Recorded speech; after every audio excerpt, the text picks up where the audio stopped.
Oke, ini materinya tentang pencarian breadth first search dan yang satunya depth first search ya. Nah, jadi ada BFS atau DFS. Jadi ini dua pencarian yang berbeda nanti cara apa pencariannya. Oke, nah jadi pertama kita coba terkait permasalahan yang ada di graph ya. Nah, jadi ada suatu permasalahan yaitu traversal graph. Jadi traversal graph itu adalah uh, suatu permasalahan tentang mengunjungi simpul-simpul yang ada di graph ya semuanya. Sebentar, ini kok PowerPoint-nya hilang ya.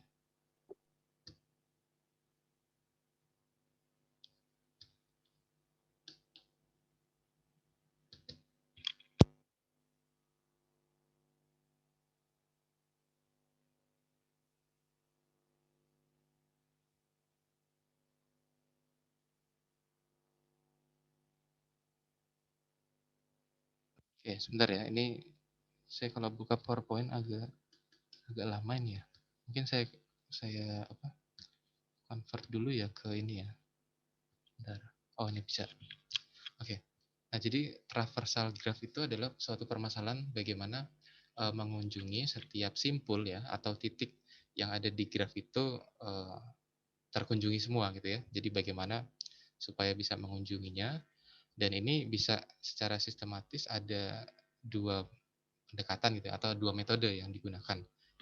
Jadi kan di sini ada pencarian dimaksud itu pencarian ini ya, pencarian simpul-simpulnya. Jadi kalau misalkan ditemukan lalu dihitung bahwa dinyatakan bahwa dia sudah dikunjungi, terus mencari yang berikutnya lagi, simpul yang selanjutnya. Nah, pencariannya itu ada dua metode. Yang pertama terkait pencarian secara melebar atau breadth first search, disingkatnya BFS. Nah, yang kedua pencarian secara mendalam atau depth first search atau DFS. Nah, di sini diasumsikan grafnya terhubung. Tapi sebenarnya grafnya bisa saja tidak terhubung ya seharusnya. Jadi tetap bisa dilakukan meskipun nanti kalau dia tidak terhubung ya tidak ada apa namanya, akan ada di mana dua minimal ada sepasang gitu ya, sepasang simpul itu yang tidak mempunyai lintasan ya. Itu kalau yang tidak terhubung. Nah, jadi tapi kalau terhubung kan setiap dua simpul yang ada di dalam graf itu kita selalu bisa menemukan lintasannya gitu ya. Jadi lintasan jalur yang bisa menghubungkannya itu kalau dia graf terhubung. Nah, nanti ini sebenarnya bisa saja grafnya itu tidak terhubung. Cuman di sini kita ambil contohnya pertama yang terhubung dulu. Oke, nah, jadi graf ini representasi persoalannya tentang traversal graph ya, pencarian solusi. Sebenarnya lebih tepatnya kalau traversal itu ini sih proses penelusuran semua simpul yang ada di graf itu gitu ya. Nah, ini contohnya ada social graph, terus ada apa ini terkait halaman web ya, keterhubungan antar halaman web gitu. Jadi kalau social graph ini misalkan ada seseorang dia apa ya, bersosial atau mengenal seseorang yang di sini terhubungnya dari di gambar ini dengan garis gitu ya, dengan apa ini sisi gitu.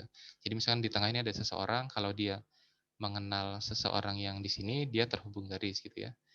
Nah, jadi nanti bisa dilihat kira-kira orang ini nih apa namanya, atau misalkan dari sosial graph ini mau ditelusuri semua simpul ya atau semua orang ini bagaimana prosesnya gitu ya. Misalkan dari simpul ini, dari orang ini mau apa namanya, melakukan pencarian ke orang yang ada di sini gitu ya. Ya nanti lewat jalur yang seperti apa, pencariannya bagaimana gitu. Terus ini terkait halaman web juga seperti ini. Kalau yang ini kan yang atas ini grafnya tidak berarah, tapi kalau untuk yang ini, yang di bawah ini grafnya berarah. Jadi kalau graf yang berarah, ya bisa saja dari suatu titik ke satu titiknya di sini yang warna apa, merah ke biru ini dia ada lintasan, tapi tidak sebaliknya gitu ya. Yang dari biru ke merah ini tidak ada lintasan. Oke, jadi permasalahan penelusuran graf ini ya bisa diterapkan di graf yang tidak berarah ataupun yang berarah seperti ini. Nah, ini algoritma pencariannya. Eh, Kalau di sini secara umum dibagi dua ya. Nah, yang pertama ini kalau misalkan tanpa adanya informasi tambahan. Nah, jadi tidak ada pada saat kita ini ya, pada saat kita menentukan kira-kira ingin memilih jalur atau step berikutnya itu menuju ke simpul yang mana, itu tidak ada bobot atau tidak mempertimbangkan jaraknya dari satu simpul ke simpul yang selanjutnya. Itu berarti yang tanpa informasi. Nah, ini contohnya yang depth first search dan breadth first search. Terus nanti selanjutnya ada depth limited search, terus ada iteratif depending search. Terus bisa juga dengan uniform cost search. Tapi nanti mungkin yang kita bahas dulu yang dua ini ya. Nah, kalau untuk yang dengan informasi tambahan, ini berarti dia mempertimbangkan kira-kira jarak mana yang paling dekat gitu ya dari simpul yang akan kita tuju. Jadi ada beberapa kandidat simpul yang mau dituju itu dengan simpul yang sedang kita berada gitu ya. Itu jaraknya yang paling dekat yang mana. Jadi ada pertimbangan jarak ya di situ ya atau bobot. Tapi kalau yang di pertama tadi itu dia tidak ada pertimbangan jaraknya atau bobotnya. Tapi pemilihannya dilakukan dengan indeks ya. Kalau untuk yang DFS BFS ini. Jadi pertama simpul-simpulnya itu diberikan indeks gitu ya, diberikan label 1, 2, 3 seterusnya. Jadi misalkan di suatu kondisi itu harus akan memilih simpul yang nomor 2 atau 3 dan kedudukannya misalkan sama gitu ya. Nah, jadi kita memilihnya berdasarkan indeksnya. Karena di situ kan tidak ada bobot, tidak ada jaraknya, mana yang paling pendek. Jadi kita memilihnya dari yang indeksnya terkecil, yaitu yang 2 tadi. Itu untuk yang tanpa informasi ini. Nah, tapi kalau yang dengan informasi, ini mungkin nanti yang selanjutnya di beberapa minggu ke depan akan dibahas juga yang base first search sama yang astar ini ya. Nah, ini dia mempertimbangkan jarak dari simpul ke ini ya, simpul apa tujuan dengan simpul asal gitu. Itu dipertimbangkan jaraknya. Oke, atau di sini diketahui bahwa state yang non goal itu maksudnya bukan state yang akhir ya. Maksudnya state yang akan menjadi kandidat berikutnya itu mana yang lebih menjanjikan akan menuju ke state goal-nya itu dari yang lain. Jadi ada pertimbangan-pertimbangan. Uh, ini bisa pertimbangannya dari jarak atau dari bobot juga sebenarnya. Ya nanti ini kita akan pelajari lebih lanjut di beberapa pertemuan ke depan. Oke, nah ini representasi graf dalam proses pencarian. Nah, jadi dalam proses pencarian solusi itu ada dua pendekatan. Ini tergantung problemnya juga ya nanti ya. Jadi ada graf yang statis. Jadi kalau graf yang statis itu grafnya sudah ada sebelum proses pencariannya dilakukan. Nah, jadi grafnya sudah ada, strukturnya sudah ada. Nah, nanti kita baru melakukan pencariannya ya menelusuri dari graf yang sudah ada tadi. Jadi grafnya ini direpresentasikan sebagai struktur data ya. Jadi memang sudah ada sebelumnya. Nah, kalau yang graf dinamis, grafnya ini terbentuk pada saat proses pencarian dilakukan. Nah, jadi ya dibentuknya awalnya itu masih kosong gitu ya. Jadi masih mungkin hanya ada satu simpul. Terus dari satu simpul ya, simpul itu maksudnya titik ya atau vertex. Ya. Jadi dari simpul yang pertama nanti dibuat apa suatu sisi yang menuju ke simpul berikutnya gitu. Nah, jadi nanti penamaan simpulnya itu ya indeksnya itu berdasarkan yang dipanggilnya, yang dibentuknya. Jadi misalkan simpul yang pertama ada gitu ya, itu ya diberi label 1 ya, jadi simpul 1. Terus simpul yang terbentuk selanjutnya ya kita beri label 2 gitu ya. Selanjutnya 3. Nah, nanti seterusnya gitu ya. Jadi penamaan simpulnya ya secara bertahap gitu. Tapi kalau untuk yang statis tadi itu memang karena grafnya sudah ada dari awal ya nama atau label dari simpulnya juga sudah ada dari awal. Jadi tidak kita beri namanya pas lagi proses pencarian, itu yang statis, tidak seperti itu. Jadi kalau statis itu memang dari awal sudah diberikan nama atau label dari setiap simpul yang ada di graf itu. Tapi kalau dinamis, kita memberikan labelnya ya pada saat proses pencarian ya, karena grafnya atau simpul-simpulnya juga terbentuknya pada saat proses pencarian tadi. Nah, kita coba yang graf statis. Yang graf statis contohnya seperti ini.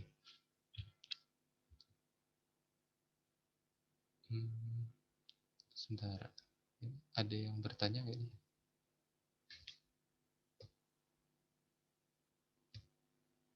Oke. Ya, jadi untuk yang graf statis ya. Nah, di sini kita coba pencarian yang jenis BFS dulu ya. BFS ini yang pencarian secara melebar. Nah, jadi algoritmanya seperti ini ya. Kita mulai dari simpul V. Simpul V itu ya simpul awal yang kita akan mulai gitu ya. Startnya dari simpul V. Dan sebenarnya simpul V ini tidak harus dari simpul yang posisinya paling atas gitu ya. Bisa aja nanti simpul V-nya itu mulai dari simpul yang di sebelah sini atau di bawah gitu ya.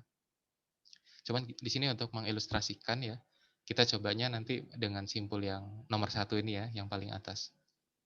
Nah, algoritmanya seperti ini. Jadi pertama itu kunjungi simpul V, yaitu simpul awalnya gitu ya.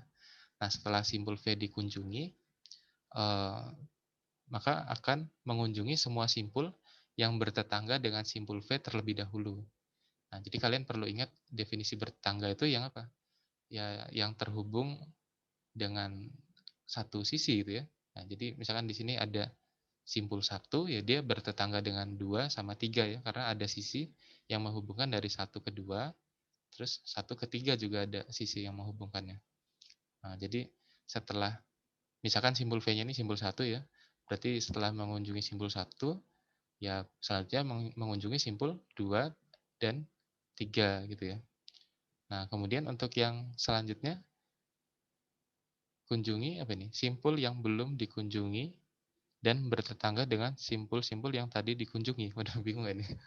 Jadi ini, tadi kan kita sudah mendapatkan simpul-simpul apa saja nih? 1, 2, sama 3 ya. Kalau 1 kan tadi kita sudah mengunjungi tetangga-tetangganya ya, yaitu 2 dan 3. Nah, jadi satunya sudah tidak kita pertimbangkan lagi lah gitu. Sekarang kita coba ke 2. Nah, jadi 2 ini yang berkandidat menjadi tetangganya itu siapa saja? 1, 4, dan 5 gitu ya. Nah, tapi 1 kan tadi sudah kita kunjungi, berarti tidak kita pertimbangkan lagi gitu ya. Berarti yang selanjutnya kita akan mengunjungi 4 dan 5 gitu. Jadi 4 dan 5 ini dikunjungi. Gitu. Terus setelah 4 dan 5 kita perlu melihat lagi. Nah, tadi kan yang ada di sini itu apa saja tadi? 2 sama 3 ya. 2 ini tetangga-tetangganya sudah dikunjungi. Nah, sekarang berikutnya yang ketiga. 3 ini dia punya tetangganya siapa saja? Yaitu 1, 6, dan 7.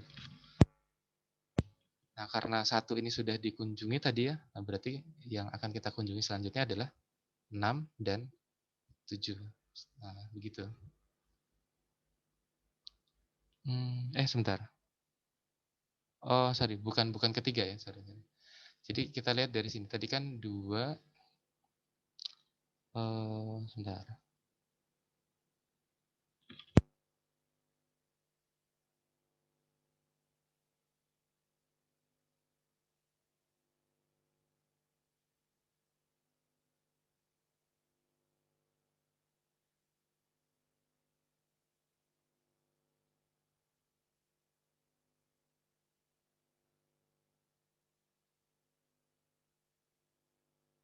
Oh iya, ini bawahnya menyatu lagi ya, bukan bukan bukan tree ya. Oke, jadi di sini graf terhubungnya juga sebenarnya bukan harus tree ya. Nah, di sini yang penting dia terhubung. Nah, jadi coba kalau kita lihat dari statement yang ketiga nih gimana?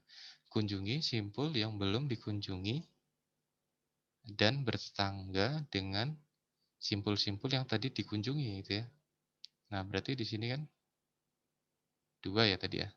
2 terus ke 4 sama 5. Nah, terus di sini 4 ini coba kalau kita lihat dari sini ya gimana nih?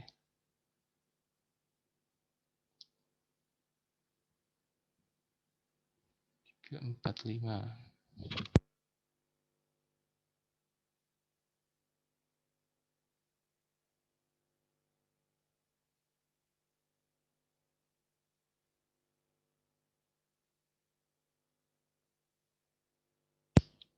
Oh iya, oke. Kalau yang ini tadi yang DFS yang lanjut ya. Oke, nah berarti tadi memang kita lihatnya dari yang kita kunjungi sebelumnya ya. Yang kita kunjungi sebelumnya tadi adalah 2 dan 3. Nah, kita akan mengunjungi tetangga-tetangganya 2 dan 3 dulu gitu ya. 2 dulu tetangganya apa, 4 dan 5. Terus 3 tetangganya apa, 6 dan 7 gitu ya. Nah, terus selanjutnya yang dari 4 ini berikutnya apa nih kalau ke bawah? 8 ya. Nah, terus akhirnya sudah dikunjungi semua ya. Oke, mungkin nah ini kalau misalnya ditambah kasus ada satu garis ya yang menghubungkan dari 2 dan 3 nanti akan jadi ada perbedaan dalam prosesnya. Nah, kita lihat dari ini, dari apa yang perlu disiapkan gitu ya di dalam proses algoritmanya. Jadi yang pertama pasti terkait matriks ketetanggaan. Nah, jadi matriks ketetanggaan ini dibentuk berdasarkan graf yang tadi ya. Kalau misalkan dari dua simpul ini memiliki sisi yang menghubungkan, maka nilai entry-nya jadi A, I, J ini akan sama dengan 1. Jadi I itu menyatakan nomor simpul I ya. Terus ya kalau dengan simpul J berarti hubungannya apa? Kalau dia bertetangga berarti nilai A, I, J-nya sama dengan 1. Tapi kalau tidak bertetangga artinya tidak ada sisi yang menghubungkan. Nah, dia nilainya sama dengan 0.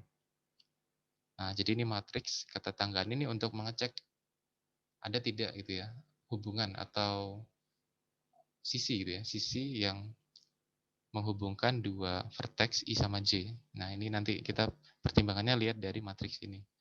Nah, kalau yang selanjutnya yang harus disiapkan itu adalah antrian key.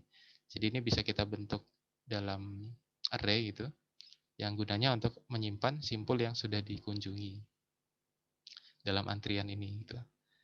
Nah, terus yang ketiga itu tabel boolean. Ini juga dibuat dalam array dari 1 sampai n ya, ini suatu array lah gitu ya. Seukuran ini sih, seukuran ada berapa simpul yang ada di graf itu ya. Nah, kita beri nama array-nya itu dikunjungi ya. Jadi nanti dikunjungi pada indeks berapa dan nanti setiap elemennya itu adalah suatu nilai boolean gitu ya. Jadi true atau false.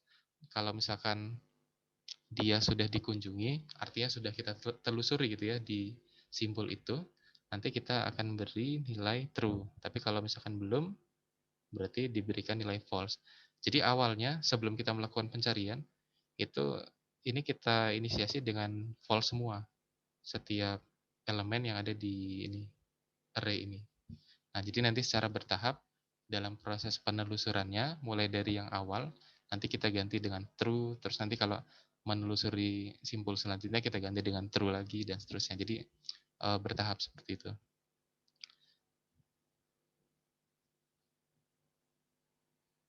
Nah, ini untuk prosesnya seperti ini.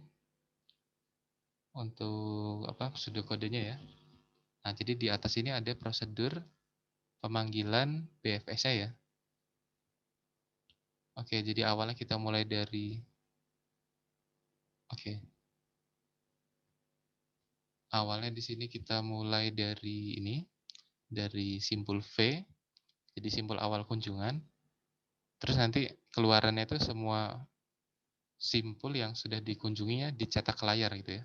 Jadi kan sebenarnya tujuannya di sini nih penelusuran ini adalah menampilkan urutan kunjungan simpul-simpulnya gitu ya. Jadi prosesnya itu mengunjungi simpul yang mana-mana dulu urutannya ya, itu yang ditampilkan ke layar.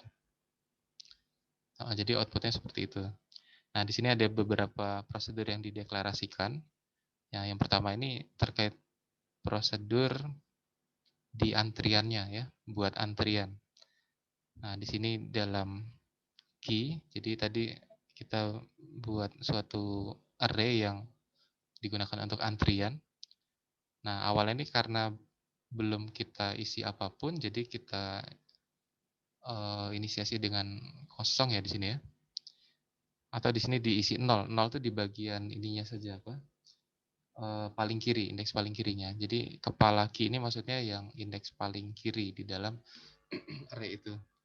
Nah, terus prosedur yang selanjutnya, ini prosedur masukkan antrian. Nah, jadi inputannya di sini adalah suatu nomor simpul yang ingin dimasukkan ke antrian. Nah, dia kalau dimasukkan ke antrian berarti dia dituliskannya di ini ya, di bagian belakang gitu ya. Jadi kalau misalkan misalkan di dalam antriannya sekarang sedang ada simpul 2, 5, sama 6 misalkan. Terus yang mau masuk itu simpul nomor 8. Nah, berarti isi antriannya menjadi 2, 5, 6, 8 gitu ya. Jadi yang baru masuk diletakkan di paling kanan gitu ya. Oke, dan yang ketiga ini prosedur menghapus antrian. Jadi kalau menghapus antrian ini, yang dihapus adalah kepala antrian, artinya yang paling kiri gitu ya, yang indeks paling kiri. Artinya ya yang diproses duluan itu kita hapus. Jadi ini nanti ada prosedur seperti ini yang akan kita gunakan di sini ya. Kemudian yang selanjutnya deklarasikan fungsi untuk mengecek apakah suatu antrian itu sudah kosong atau masih ada gitu ya, masih ada yang mengantri. Artinya masih ada yang belum diproses selanjutnya. Kalau misalkan masih ada, itu nanti kita apa ini? Oh, dan ini outputnya nanti suatu boolean ya, true atau false, ya atau 1 0 juga sama saja. Kalau true itu jika antriannya sudah kosong dan false itu jika sebaliknya. Ini akan kita pakai untuk proses perulangan yang ada di sini. Jadi kapan dia akan berhenti ketika sudah ini ya, sudah kosong ini tadi. Oke, nah ini algoritmanya. Nah, jadi pertama kita mulai dari antriannya itu kosong, belum ada yang diproses lah gitu ya, belum ada yang dimasukkan ke sini. Nah, terus karena kita tadi sudah punya simpul V yang jadi simpul awalnya ya, awal kita mau memproses penelusurannya, jadi tentunya itu yang dicetak duluan ke layar. Karena kan kita akan mulai dari situ. Nah, kita cetak ke layar, ditampilkan, terus akan dicatat di array kunjungan. Jadi ada array tadi ya yang namanya dikunjungi.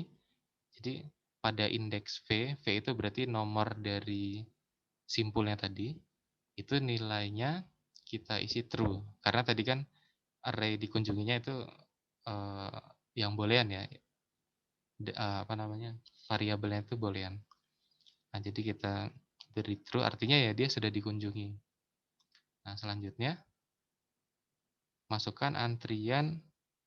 Nah, kita panggil prosedur ini yang masukkan antrian. Jadi kita masukkan si simpul V, simpul yang awal tadi, ke dalam antriannya. Jadi antriannya sekarang punya isi, tadi kan masih kosong ya. Isinya itu adalah V ini, simpul awal tadi. Nah, jadi kita sudah memiliki simpul V di dalam antriannya. Nah, terus dari simpul V itu, sekarang kita sebentar, ini harusnya ada proses dihapus ya.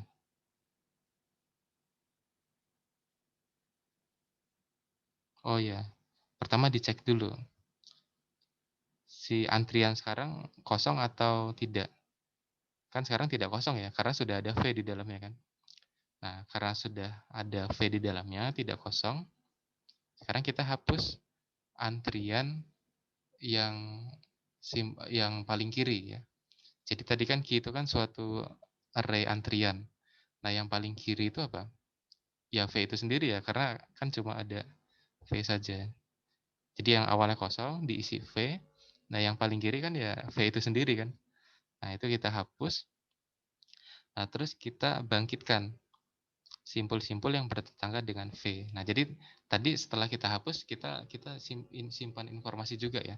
Yang barusan kita hapus tadi simpul nomor berapa. Nah, terus kita bangkitkan simpul-simpul yang bertetangga dengan V. Tapi yang belum dikunjungi ya di sini ya. Oh, ini pertama langsung dibangkitkan dulu. Dibangkitkan dulu. Nah, tapi kalau misalkan ternyata memang belum dikunjungi, itu kita cetak ke layar. Nah, cetak ke layar dan itu dimasukkan ke dalam antrian. Nah, ya, jadi dimasukkan terus kita catat di dalam array kunjungan. Nah, jadi bahwa dia sudah dikunjungi gitu. Nah, ini seterusnya sampai semua tetangganya si V itu di ini ya, diproses gitu ya. Nah, terus ini dilakukan perulangan gitu lagi. Nah, jadi kan selanjutnya dia balik ke sini kan. Antriannya masih ada, belum kosong. Terus kita hapus yang paling kiri lagi. Nah, yang paling kiri itu apa? Kita bangkitkan tetangga-tetangga yang belum dikunjungi gitu ya, belum dikunjungi oleh ya belum kita kunjungi maksudnya. Heeh, yang belum kita kunjungi tetangga-tetangganya sih yang paling kiri selanjutnya. Dan ini dilakukan terus-menerus sampai antriannya ini kosong gitu.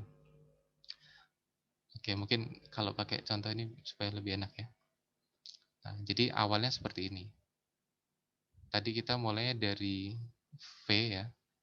Nah, jadi pertama kan antriannya masih kosong. Jadi awalnya ini harusnya dari kosong dulu. Nah, terus kita masukkan V karena mulainya memang dari sini ya, dari satu. Jadi V-nya itu satu.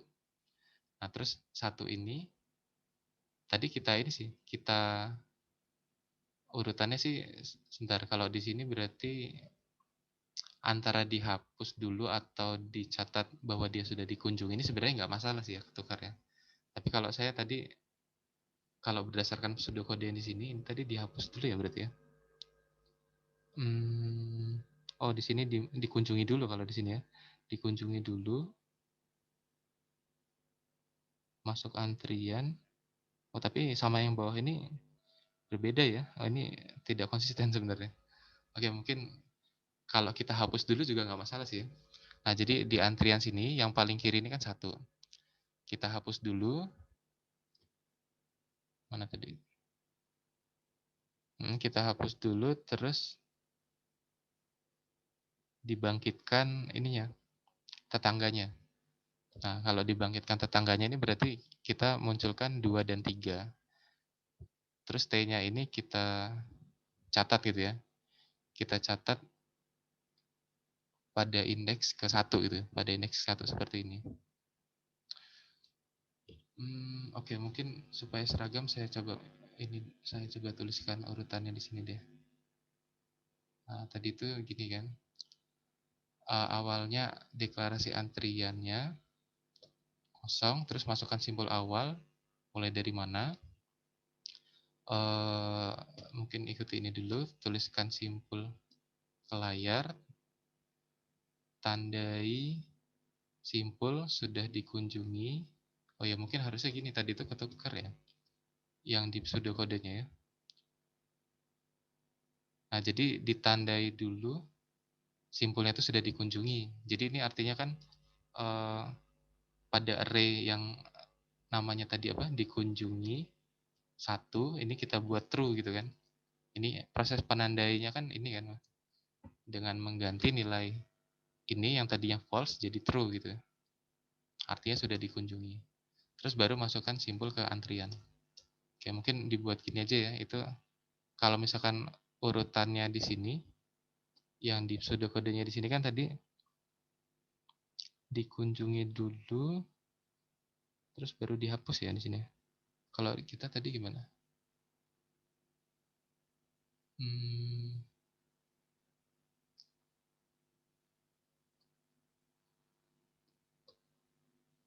oh ya, berarti dihapusnya nanti ya di sini ya. Oke. Nah, terus baru bangkitkan tetangga dari elemen-elemen yang baru saja dihapus. Berarti yang memunculkan ini ya tadi ya, 2 sama 3-nya. Terus nanti 2 sama 3-nya itu dibuat true di sini. Nah, selanjutnya kan antriannya kan ini ya, 2 sama 3. Yang paling kiri apa di sini? Yang paling kiri kan 2. Yang paling kiri 2, 2-nya dihapus, terus dibangkitkan simpul yang ini, yang bertetangga dengan 2. Nah, ini berarti 4 sama 5 ya. Makanya di iterasi kedua ini dia muncul 4 sama 5. Terus kita catat di sini bahwa 4 sama 5 ini dikunjungi. Nah, jadi kita sudah menelusuri 5 simpul ya. Oke, nah tadi kan 2 sudah dihapus. Nah, berarti yang paling kiri sekarang adalah 3.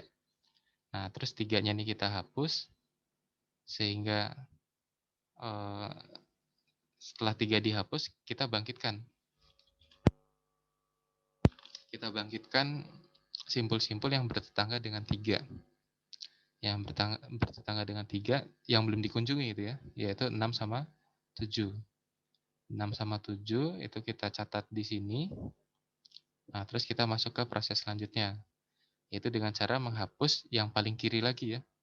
Paling kiri lagi ini 4 ya. Nah, 4-nya kita hapus, terus dibangkitkan yang bertetangga dengan 4, ada nggak yang belum dikunjungi? Ada ya, yaitu 8 ya.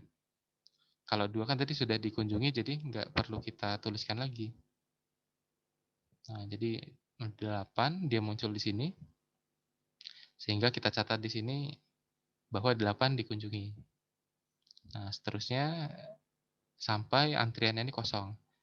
Nah, di sini kan antriannya masih ada isinya ya.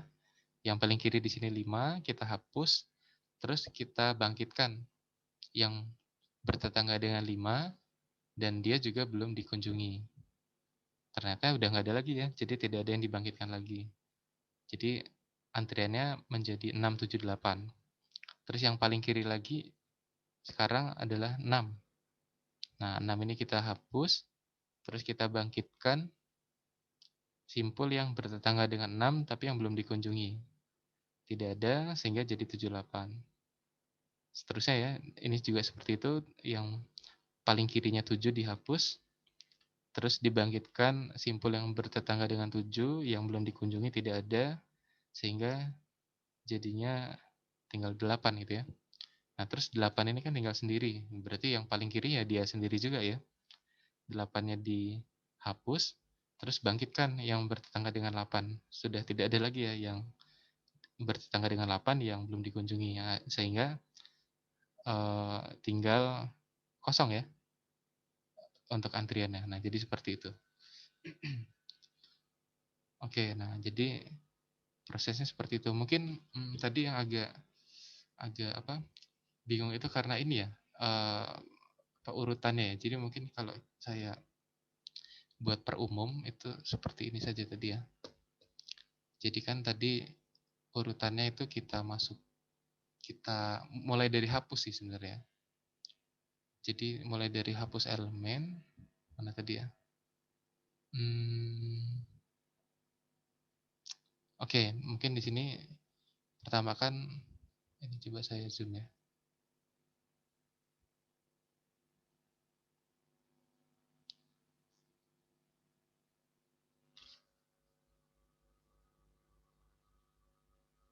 Nah, jadi pertama kan antriannya kosong dulu ya, yang key tadi.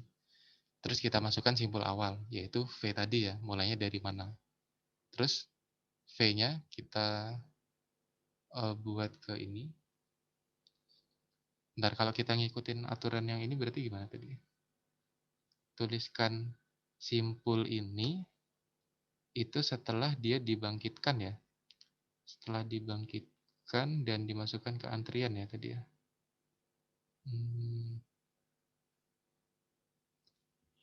Oke. Bangkitkan semua tetangga dari elemennya. Baru dihapus. Oh, ini ada tambahan aja. Yang belum dikunjungi ya. Nah, ini yang belum dikunjungi. Terus dan masukkan ke ada yang raise hand. Kenapa? Ada yang mau bertanya? Pak, izin bertanya Pak. Oh ya, gimana? Kan tadi kan kalau kita kan mulainya dari antrian 1 gitu Pak. Tapi kalau dia mulainya dari antrian 2, itu 1 tetap kita lewatin dulu apa gimana Pak? Nah, 1 itu nanti tetap dianggap sebagai tetangganya 2. Nah, jadi ketika kita membangkitkan tetangganya 2, satunya nanti akan muncul juga gitu. Oh gini, mungkin kita coba ini ya, coba contoh dengan yang mulainya dari 2 gitu ya, supaya nanti kelihatan bedanya. Nah, kita coba ini pakai graf yang ini saja. Mungkin di sini. Bentar.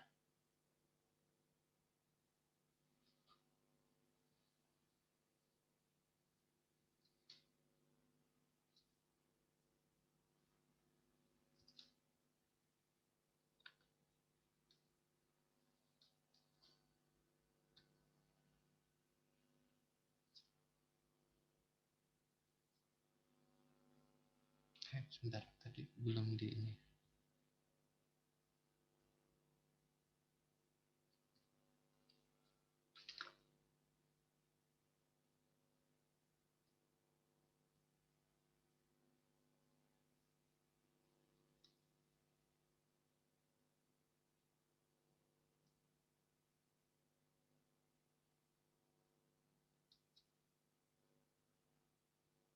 Oke, ini.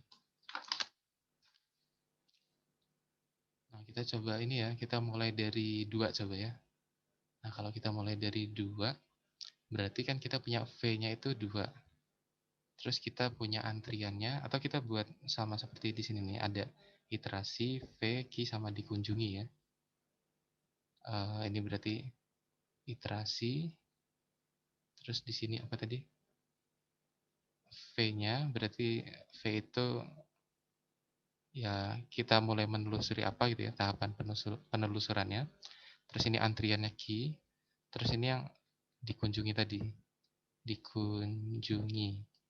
Itu kan ada 1, 2, 3, 4, 5, 6, 7, 8 gitu. Mungkin kalau 2 ini nanti nggak akan banyak berbeda ya. Kita coba ini aja, coba 5 aja misalkan. 5 kan lebih ke tengah lagi gitu ya. Kita mulai dari 5. Berarti pada iterasi 1, V yang kita punya itu, inisialisasi ya. Inisialisasi.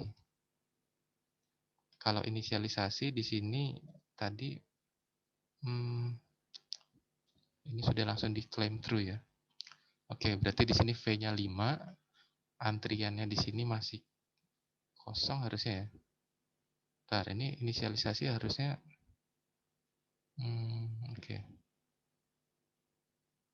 Sudah terisi 5 ya di sini ya. Oh, berarti dia iterasinya itu dimulai pada saat menghapus pertama kali. Oke, berarti di sini yang jadi true adalah yang 5. Yang lainnya kan masih false. Nah, gini. Nah, terus pada iterasi 1 yang selanjutnya, si 5 ini kan dihapus ya. Berarti V-nya ini kita masih berada di 5 ya, kalau gitu ya. Nah, 5 ini kan dihapus, terus pada saat dihapus, dibangkitkan simpul-simpul yang bertetangga dengan 5. Nah, berarti ada apa saja nih? Ada 2 sama ada 8 ya. Nah, berarti 2 sama 8 ditulis di sini, di antrian, sambil dia dinyatakan sudah dikunjungi. Nah, jadi seperti ini. Yang lainnya masih false ya. Nah, seperti ini. Nah, selanjutnya sampai di ini ya. OV yang di sini mungkin lebih enaknya yang dihapus gitu ya.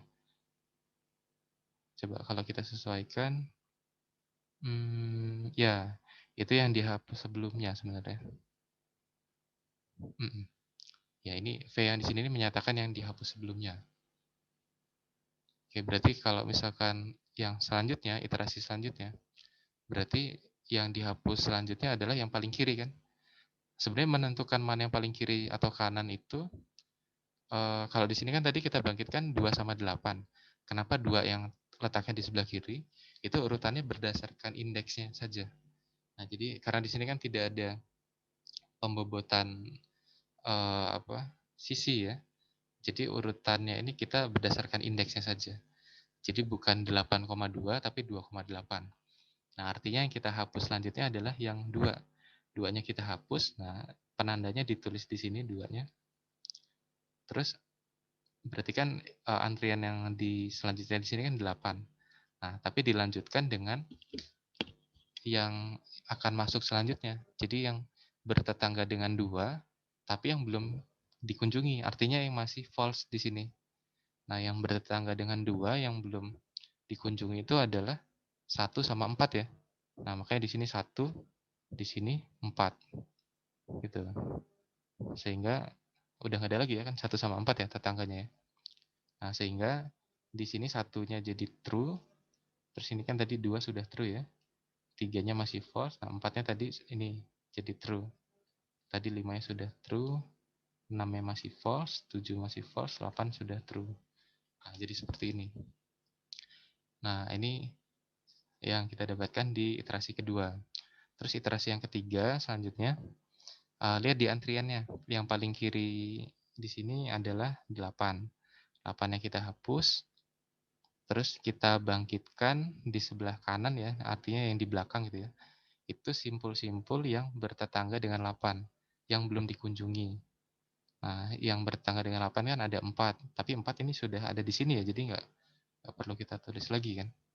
Terus ada 5 tadi sudah dikunjungi ya. Oke, 4 ini juga sebenarnya kan sudah dikunjungi ya. Nah, 4 sama 5, terus 6. 6 tadi belum ya. Nah, berarti 6 ditambah di sini. Terus sama 7. Nah, jadi yang kita masukkan ke sini kan 6 sama 7. Artinya 6 sama 7 ini kita kunjungi. Jadi di sini kita ganti jadi true. Oke. Nah, iterasi berikutnya yang kita hapus adalah 1 ya. 1 kita hapus. Jadi di sini 4, 6, 7. Nah, yang tadi kita hapus 1. Yang bertetangga dengan 1 tapi belum dikunjungi itu 3 saja ya, karena 2 kan sudah ya, sudah dikunjungi.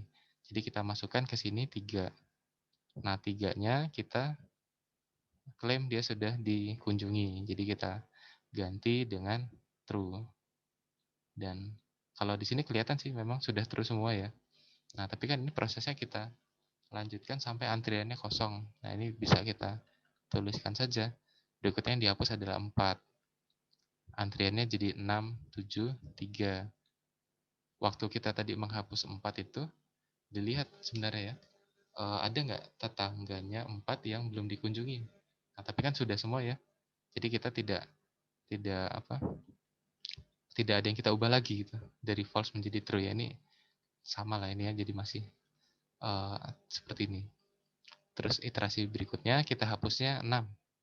6 kita hapus sehingga jadinya 7, 3. Ini sama, ini true semua. Ada 8 ya.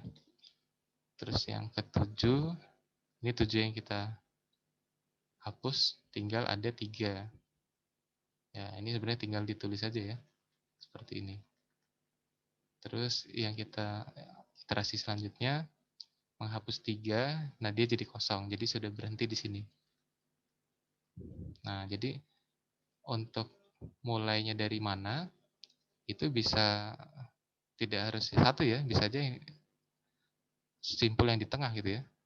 Nah, jadi kalau simpul yang di tengah ini kita mulai dari sini, ya yang simpul yang di atas ini tetap berkemungkinan untuk ditelusuri juga karena tujuan kita kan ingin menelusuri semua ini ya, semua simpul yang ada di graf itu.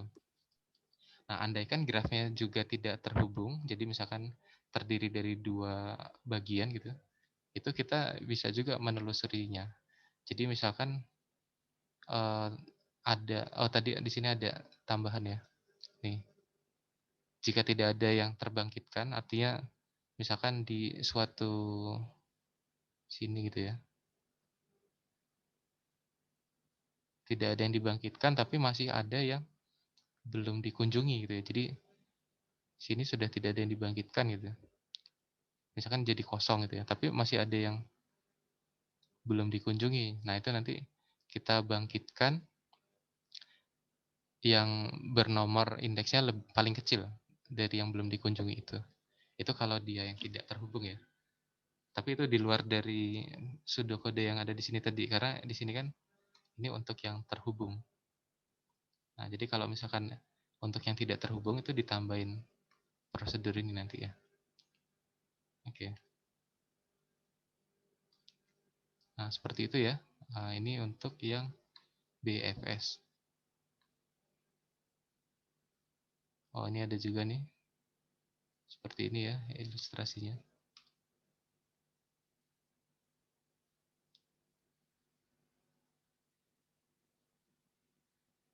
Nah, oke, seperti itu. Nah, sebelum masuk ke yang selanjutnya DFS, untuk yang BFS ada yang mau ditanyakan dulu? Atau kalian coba latihan nih. Tadi di sini kan grafnya ada yang dimodifikasi. Misalkan ya, misalkan yang di sini 2 sama 3 ini diberikan sisi gitu ya, diberikan penghubung. Nah, seperti ini. Nah, jadi kan bertetangga dia. Dan tentunya akan mempengaruhi urutan pengunjungan simpul ya. Kalau misalkan ini kita jadikan tetangga gitu ya, 2 sama 3. Pasti nanti urutannya akan bisa berubah itu. Nah, sekarang kita coba nih latihan. Misalkan seperti ini, atau kita mau tambahin tetangga lagi nggak? Misalkan dari 1 ke 8 gitu ya.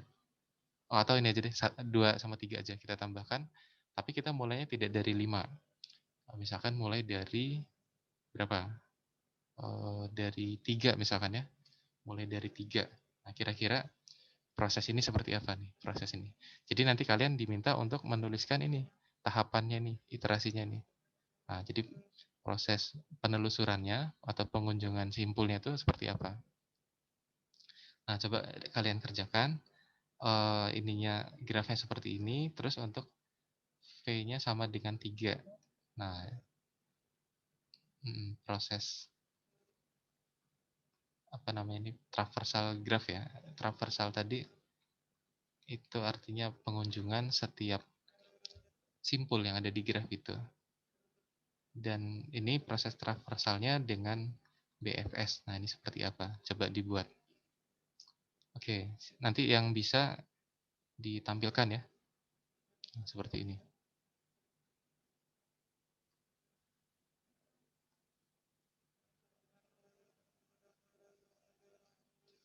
Oke, silakan dicoba dulu ya. Atau kalau ada yang masih kurang jelas, silakan langsung ditanyakan.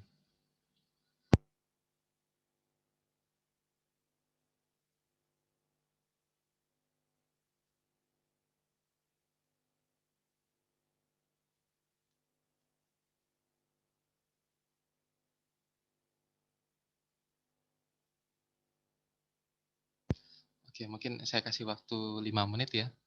Nanti yang sudah bisa, silahkan ditampilkan. Nanti kalau yang 5 menit belum ada yang mengajukan diri, nanti saya tunjuk ya. Nanti saya tunjuk dan dia harus mengerjakan ini.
Oh iya, untuk yang tadi itu yang menjadi output urutannya itu berdasarkan apa pencetakan ke layarnya ya di sini ya. Berarti kalau misalkan yang seperti ini kan tadi yang kita buat true ya sesuai urutan membuat menjadi true-nya itu yang menjadi ditampilkan ke layar. Jadi untuk yang ini tadi kan yang kita tampilkan pertama kan yang 5 ya. 5 berarti yang ditampilkan atau urutannya gitu ya. Urutannya di sini yang pertama adalah 5, terus selanjutnya yang kita buat terus selanjutnya adalah 2 terus 8 berarti 2 terus 8 terus yang selanjutnya kita buat true adalah 1 terus 4 1 4 nah terus adalah 6 dengan 7 terus 3. Nah, jadi outputnya nanti ini, urutan membuat menjadi true-nya tadi ya, membuat jadi dikunjungi gitu ya. Nah, jadi nanti output dari proses traversalnya itu ya urutannya nih, seperti apa. Oke, ada yang sudah bisa?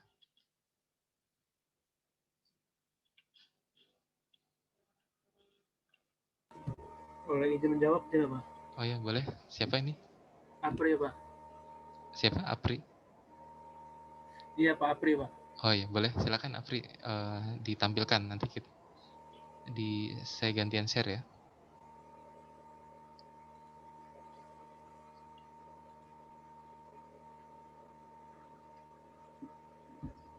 Sudah terlihat belum, Pak? Sudah. Oke. Nah, prosesnya gimana nih, Apri? Ini kan mulainya dari 3 kan.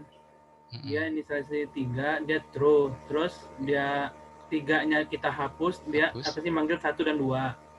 Karena 1 dan 2 itu tetangganya Dan 3. bertentangan dengan 3 gitu, Pak. Benar apa 1 Karena sama 2? ya satunya kita hapus. Nah, kan 1 tidak bertetanggaan lagi karena 3 sudah kita panggil juga dan 2 sudah kita panggil. Jadi sisa 2 dalamnya. Cuman itu kira-kira benar atau tidak? Tetangganya 3 itu hanya 1 sama 2. Apa 2 itu? Oh ya, kalau 2 memang benar ya tetangganya 3 karena kita buat garis. Oh iya, Ada 6 yang dan lain nggak? 7 lupa saya Iya, ituin. 6 itu. 6 dan 7 juga tetangganya 3 itu. Iya, 6 dan 7. Jadi Tadi jangan karena pikiran yang dilupakan. langsung jadinya saya masukin aja, Pak. Oh ya, oke. Mungkin coba ditambahi dulu, Afri. Baik, Pak. Nah, Saya jadi stop ya, Pak. oh ya silakan.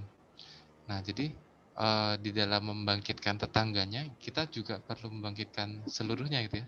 Seluruh simpul yang bertetangga dengan si 3 tadi gitu ya. Jadi semuanya dibangkitkan. Jangan sampai ada yang terlewat. Dan jangan sampai ada yang ini juga ya, dianggap tetangga padahal bukan gitu. Maksudnya tidak ada ini ya, sisi yang menghubungkan. Nah, jadi itu diperhatikan juga. Oke. Ya, mungkin silakan tadi Apri masih dicoba ditambahkan. Dari yang lain ada yang sudah ini? Boleh coba, Sudah Pak. ini siapa? Iza ya? Mm. Oh ya, silakan dicoba. Izin share screen ya, Pak? Oh ya, boleh.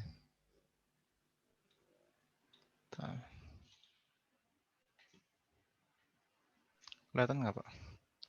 Oh ya, kelihatan. Nah, ini gimana prosesnya? Awal mula tadi dari 3 ya? Dari 3. Dari 3, habis itu antrian jadi 3, 3-nya true. True. Habis itu di iterasi selanjutnya 3-nya dihapuskan.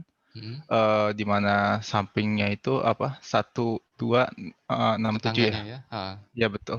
Oke, terus? Yang ini di-true-in semua, lalu dilanjutkan 1, kalau 1 kan mentok ya, nggak ada tetangga yang belum dikunjungi kan ya?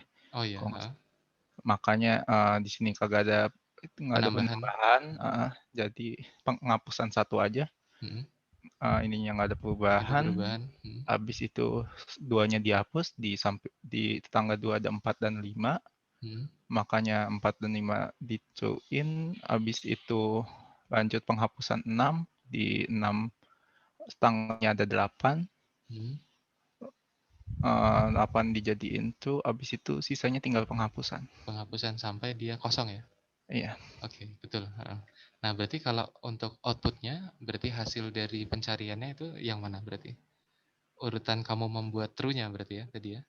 Berarti 3, terus 1, 2, 6, Ini mungkin ya. 7. Oh iya, sebentar. Bener ya dari sini? Oh, kalau ini kan dari yang paling kirinya kan? Oh, beda. Iya. Kalau urutan pembuatan true-nya bisa dilihat dari sini. Pertama kan 3. 3, habis Terus itu 1, 1, 2, 2, 6, 6, 7. 7. Sesuai pemanggilannya juga sebenarnya. Iya. 1, 2, 6, 7, terus 4, 5, 8. Iya, betul. Iya. Oke, seperti itu. Jadi itu urutan penelusurannya ya. Oke, Iza. Oke, di stop sharing ya, Pak. Oke, sip. Nah, seperti itu ya. Nah, jadi yang lainnya nanti silakan dicoba. Kalau misalkan mulainya dari simpul yang lain, itu hasilnya seperti apa. Mungkin bisa berbeda ya. Tentunya kalau simpulnya awalnya berbeda, ya pasti urutannya akan berbeda juga kan. Karena simpul awalnya aja berbeda gitu. Oke, ya seperti itu ya. Nanti bisa kalian coba untuk contoh graf yang lainnya juga. Nah, mungkin selanjutnya kita masuk ke yang DFS. DFS ini nanti lebih simpel sih sebenarnya. Karena dia tidak perlu antrian ya untuk DFS ini. Sebentar.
Oke ya.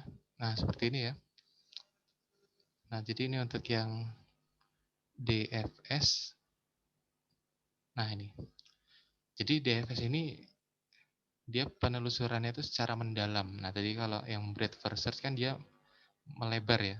Nah, jadi dia tadi memecah itu, tapi kalau untuk yang DFS itu dia berdasarkan kedalaman. Jadi kita mulai dari simpul V, misalkan di sini asumsinya simpul 1 gitu ya, kita lihat di sini. Pertama kunjungi simpul V ya sebagai awalnya, terus kita kunjungi simpul W yang bertetangga dengan simpul V. Nah, terus kita ulangi lagi. Jadi kita akan proses atau kunjungi simpul yang bertetangga dengan simpul W lagi gitu ya. Jadi seterusnya. Sampai sudah mentok tidak ada lagi yang bertetangga lagi dengan simpul yang selanjutnya gitu. Itu nanti dia akan mundur. Jadi di sini ketika mencapai simpul U sedemikian sehingga semua simpul yang bertetangga dengannya itu sudah dikunjungi ya atau sudah tidak ada yang bertetangga lagi. Nah, itu kita lakukan proses backtrack. Jadi runut balik. Nah, jadi runut baliknya kemana? Itu ke simpul terakhir yang dikunjungi sebelumnya. Jadi prosesnya kembali, terus nanti akan dicari lagi yang bertetangga dengan si simpul yang terakhir tadi yang dikunjungi. Nah, nanti pencariannya berakhir bila tidak ada lagi simpul yang belum dikunjungi, yang dapat dicapai dari simpul yang sudah dikunjungi tadi. Oke, mungkin kita lihat langsung dari sini aja deh. Nah, jadi pertama misalkan kita mulai dari simpul 1 ya. Nah, dari simpul 1, terus memilih simpul W itu kira-kira di sini gimana? Kan di sini tidak mengeksplor 2 dan 3 secara dua-duanya dikunjungi ya. Berarti di sini ada pemilihan apakah W ini dipilih 2 atau dipilih yang 3 itu. Nah, tadi kan kita tidak mempertimbangkan bobot atau jarak antar simpul. Nah, berarti pemilihannya kita lihat dari indeksnya. Nah, 2 sama 3 ini kan lebih kecil 2 ya. Nah, berarti W yang kita pilih adalah 2. Nah, jadi setelah tadi simpul V-nya itu 1, nah kita akan lanjut ke simpul 2 gitu. Jadi dari 1 ke 2. Nah, terus dari 2 ini akan dicari lagi yang bertetangga dengan 2 ini siapa saja. Nah, di sini kan yang bertetangga dengan 2 itu ada 1, 4, sama 5. Kalau 1 itu dia sudah dikunjungi tadi. Nah, jadi tidak kita proses lagi gitu ya. Nah, jadi sekarang kandidatnya tinggal 4 atau 5. Nah, karena ada 2 kan, kita pilih yang paling kecil indeksnya, yaitu yang 4. Nah, jadi sekarang kita akan mengunjungi simpul 4. Jadi urutannya tadi dari 1, 2, 4 gitu ya. Nah, sekarang dari simpul 4, kita lihat lagi. Yang bertetangga dengan 4 ini ada siapa saja? Ada 2 sama 8. Nah, 2 kan sudah dikunjungi. Nah, berarti sekarang kita akan mengunjungi 8. Nah, sehingga urutannya jadi tadi apa? 1, 2, 4, 8. Nah, sudah sampai di 8, kita lihat lagi. Yang bertetangga dengan 8 ini ada siapa saja?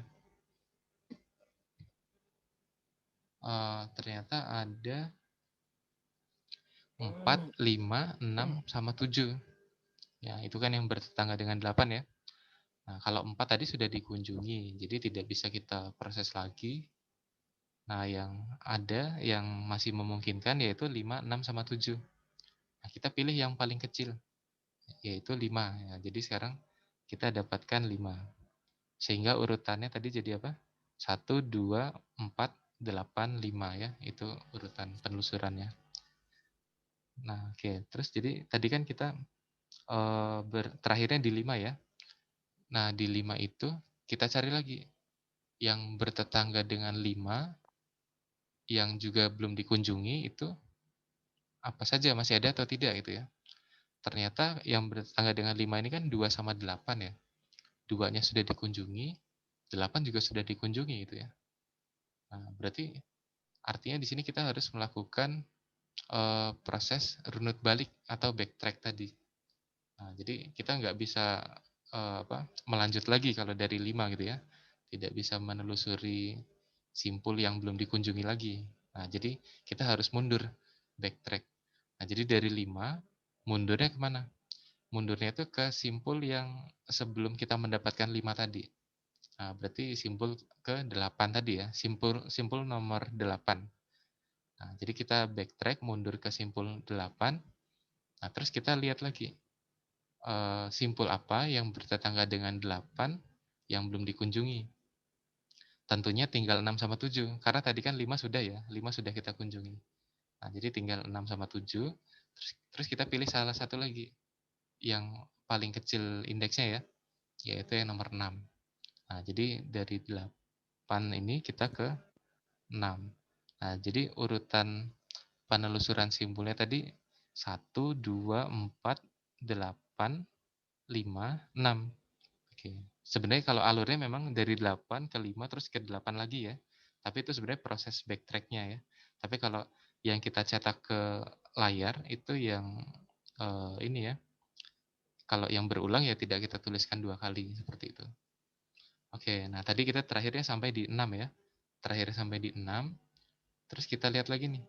6 ini bertetangga dengan siapa saja dan yang belum dikunjungi itu simpul yang mana?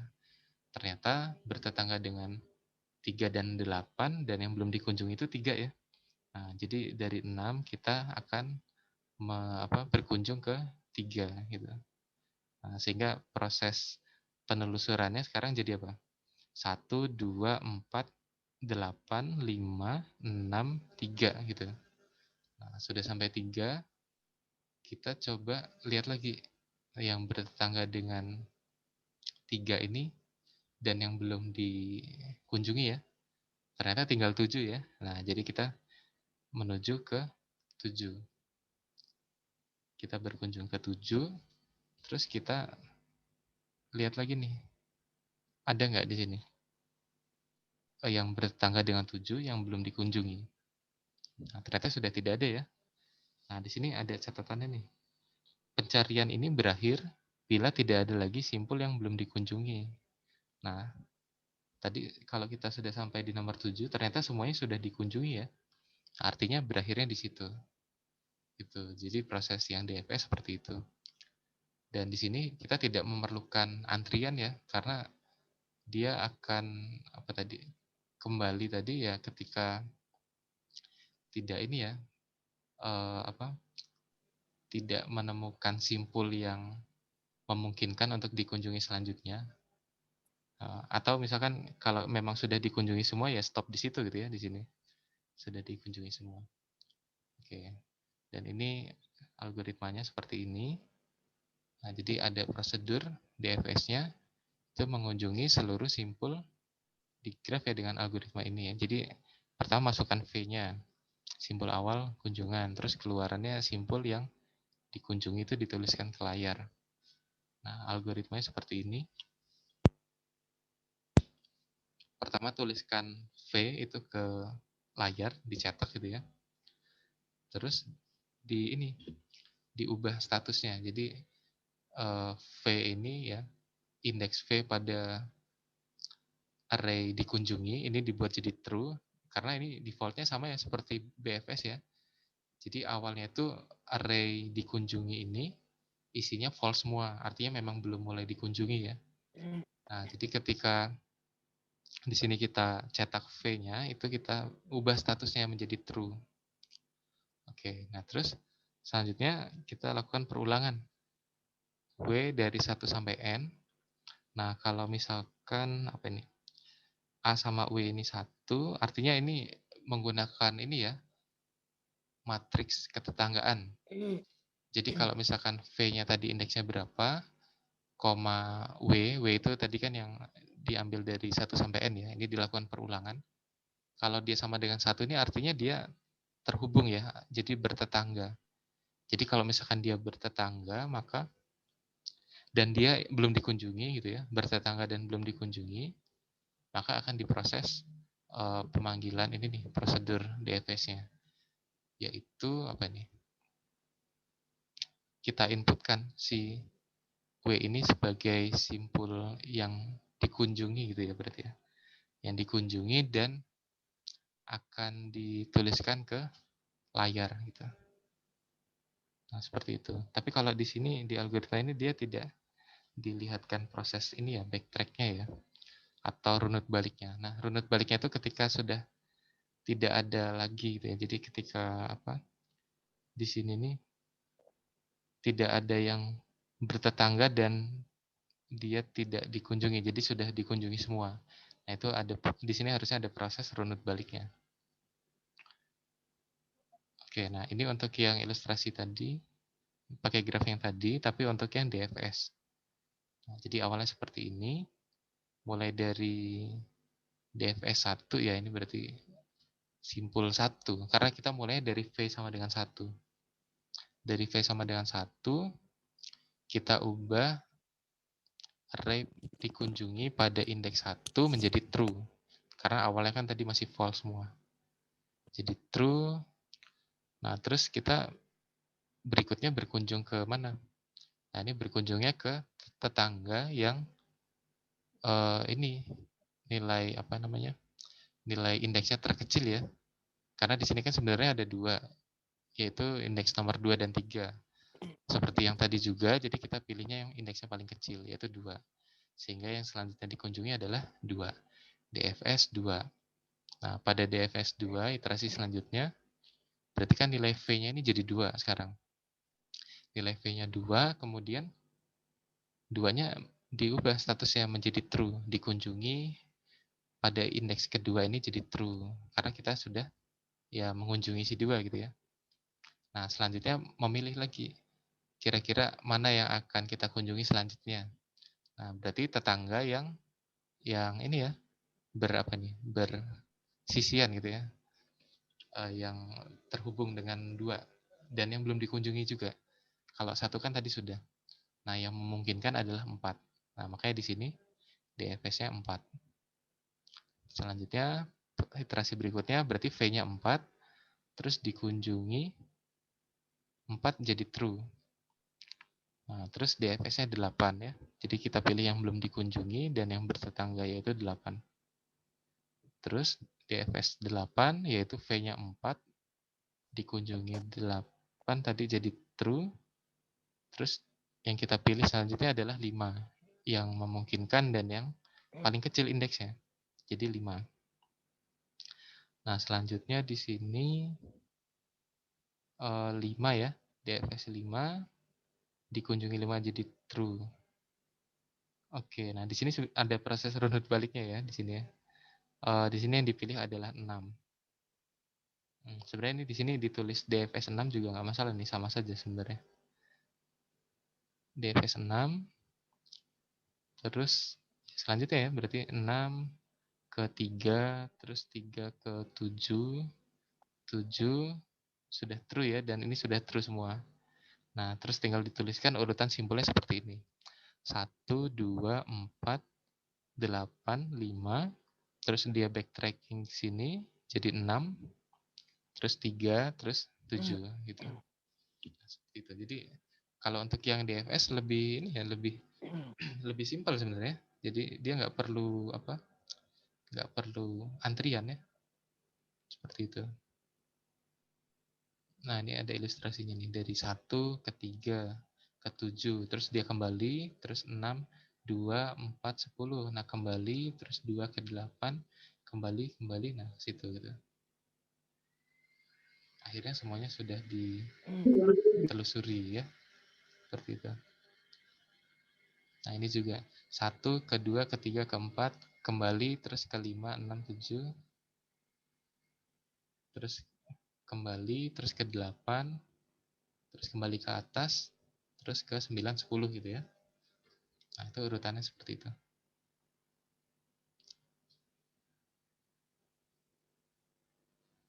Oke, itu untuk yang nah ini perbandingannya ya. Jadi graf yang sama, tapi satunya dengan BFS, satunya dengan DFS. Urutan pemanggilannya jadi berbeda ya. Kalau yang DFS itu 1, 2, 3-nya kan ke bawah nih. 1, 2, 3, terus 4, 5, 6, 7 ke sini. Jadi kalau DFS itu dia difokuskan ke kedalamannya. Jadi ke dalam dulu sampai di ujung daun ya. Ini istilahnya daun kalau di graf kan. Yang panjang bukan panjang ya, yang banyaknya derajatnya itu 1 itu kan daunnya di ujung.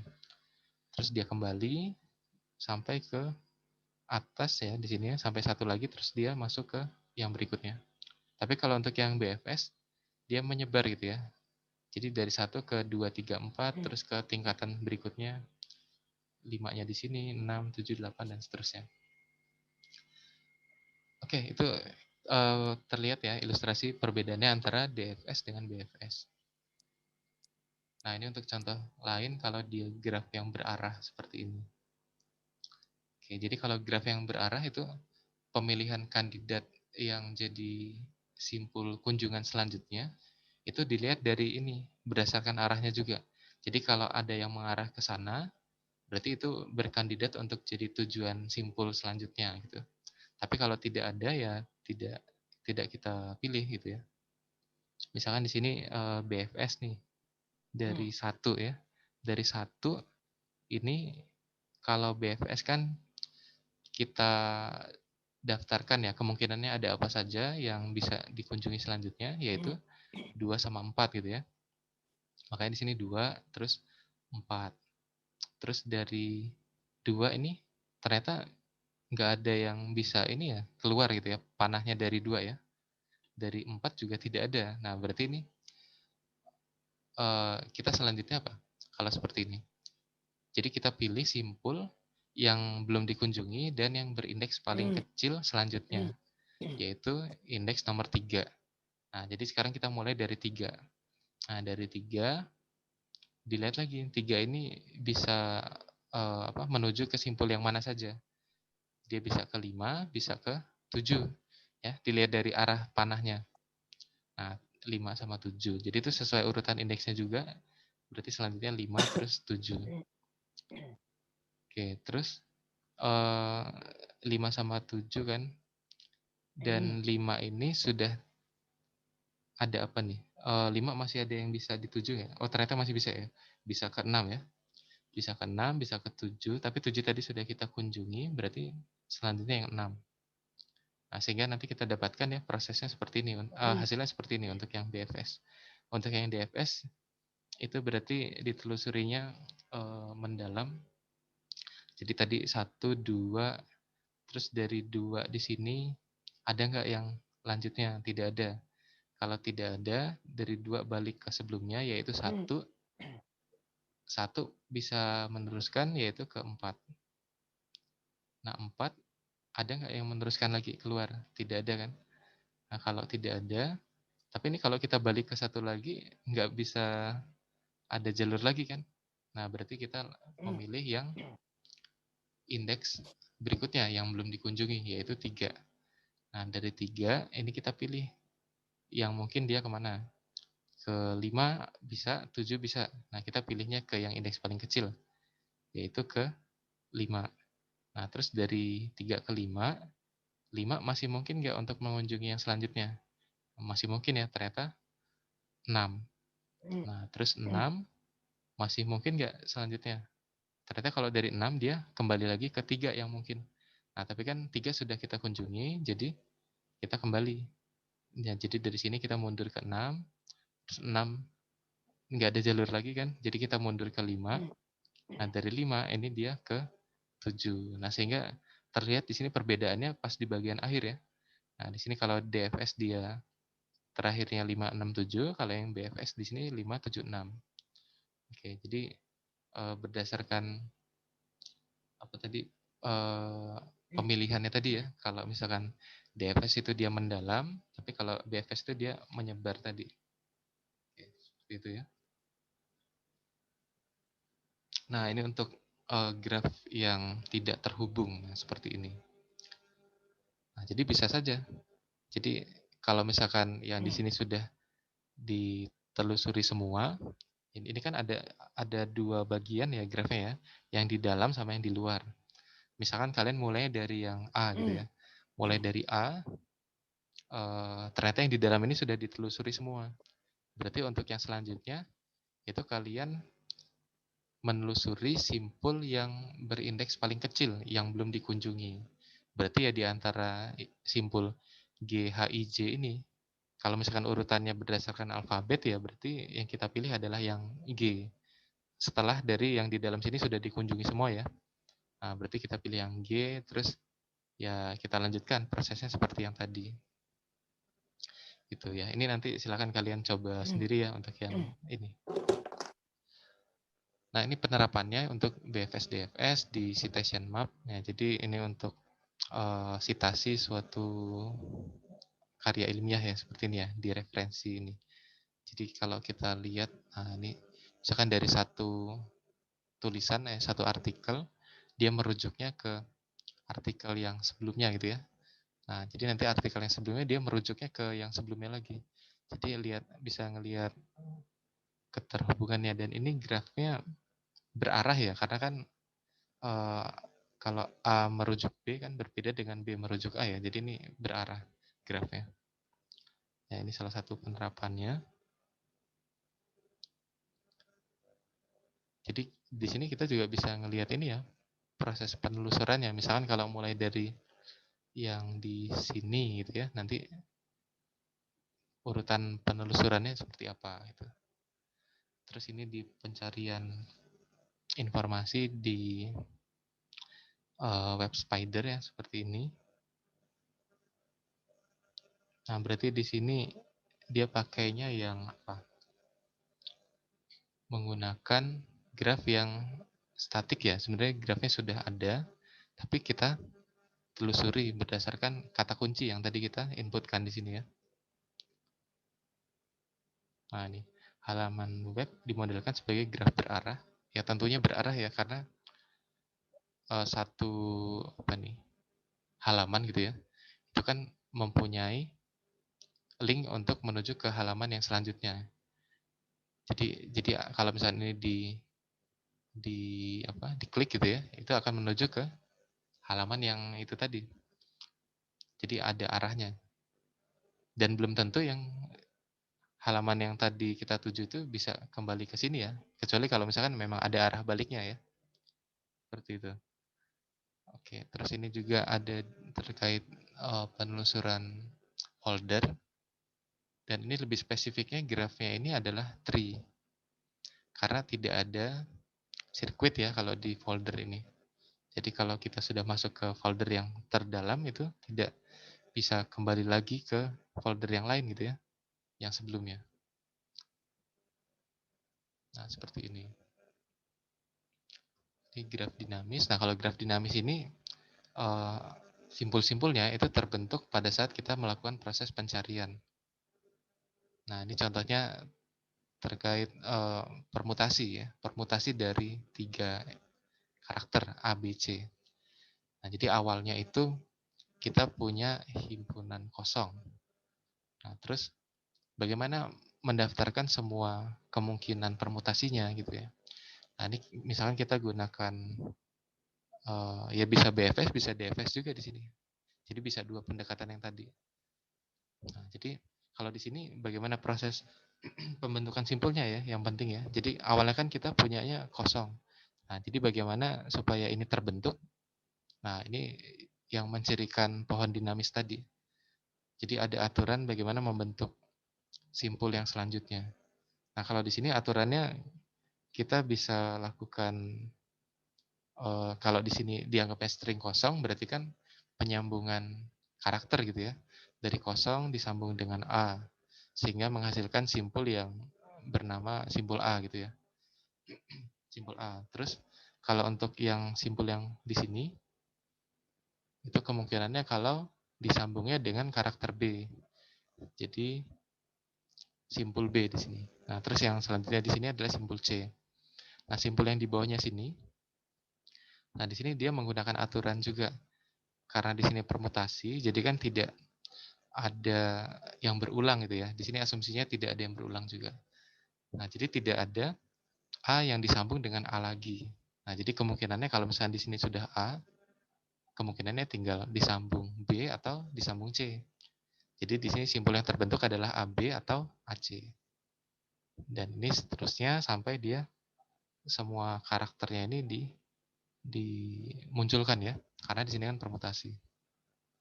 Nah, jadi yang menjadi solusinya itu adalah simpul-simpul yang di sini. Ini simpul daun berarti ya, yang paling ujung sini. Nah, operatornya di sini adalah tambahkan X. Atau tadi kita sambungkan karakter dengan karakter gitu ya. Atau kalau istilahnya itu concat ya, disambung. Nah, ini yang menjadi akarnya di sini adalah status atau state awal, yaitu state kosong. Terus simpul ini berarti semua simpul ini adalah problem state-nya. Ya, jadi semua simpul yang ada di sini. Terus yang simpul yang jadi solusinya itu yang state solusi adalah yang daun ya. Simpul daun itu yang di ujung sini. Jadi ini solusinya kan terkait pencarian kemungkinan permutasi ya. Permutasi dari 3 karakter ABC ini. Nah, jadi ini adalah salah satu solusi, ini juga salah satu state solusinya. Nah, kalau ruang solusi itu ya himpunan yang simpul-simpulnya ini, simpul-simpul daun ya. Ini jadi ruang solusinya. Nah, kalau ruang status itu ya ruang semua himpunan semua ini. Status atau simpul ya, himpunan semua simpul. Ini adalah ruang status. Oke ya, ini istilah-istilahnya seperti ini. Nah, jadi proses pembentukannya, urutannya itu nanti bisa menggunakan dua yang tadi. Apakah DFS atau BFS. Nah, pembangkitan statusnya. Kalau misalkan yang BFS, nanti seperti ini. Jadi awalnya kita mulai dari yang simpul kosong ya, yang di atas ini. Terus dia mendapatkan yang di bawahnya. Jadi ini kita cabang seperti ini. Terus dari apa nih ya, anak-anak simpulnya ini, Ya, ini kita buat percabangan lagi 3, 4. Terus dari yang sini ke 5, 6. Selanjutnya gitu ya. Jadi dia menyebar dulu gitu ya. Menyebar terus baru masuk ke tingkatan yang di bawahnya. Oke. Nah, seperti ini ya. Jadi awalnya kosong, terus pembentukan simpulnya itu dengan cara penambahan karakter. Nah, penambahan karakternya itu sesuai banyaknya kemungkinan karakternya ya. Kan karena tadi A, B, C, berarti kemungkinannya menambahkan dengan A, menambahkan dengan B, atau menambahkan dengan C. Karena yang tadi sebelumnya ini kosong, berarti masih memungkinkan ya untuk ditambahkan 3 kemungkinan ini. Nah, jadi menjadi simbol A, simbol B, atau simbol C. Nah, selanjutnya ditambahkan lagi.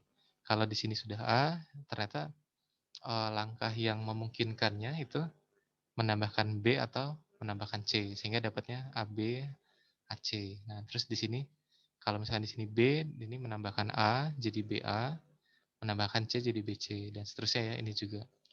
Dan ini seterusnya sampai menghasilkan simpul yang dia itu sudah memuat semua karakternya ya.